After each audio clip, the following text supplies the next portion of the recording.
Čau, man sauc Zita, un es izpildīšu dziesmu, latviešu dziesmu Dodieviņš savā izpildījumā.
Dziesma Dodieviņš ir viena no manām mīļākajām melanholijas tipa dziesmām.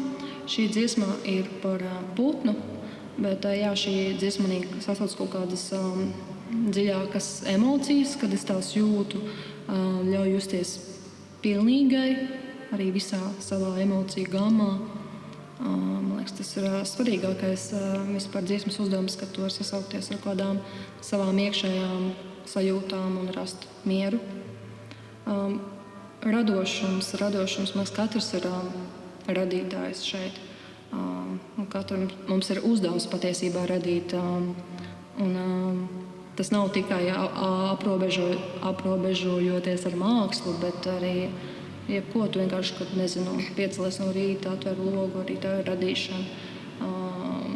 Tas ir tāds stāvoklis, tas saucamais flow state, kad tu atslēdz savu prātu un ļaujies tam, kas notiek, pieņem to. Man liekas, tad arī notiek tas labākais process un arī rezultāts, jo tu nevari uzstādīt kā rezultātu kā primāro un tad gaidīt, ka process būs tāds baltpilns, jo tas pielāgosies tam un tas varbūt nebūs kā tavā scenārijā prātā izdomāts. Tāpēc, man liekas, process ir pats svarīgākais. Radīšana ir svarīga un mums ir jārada vairāk.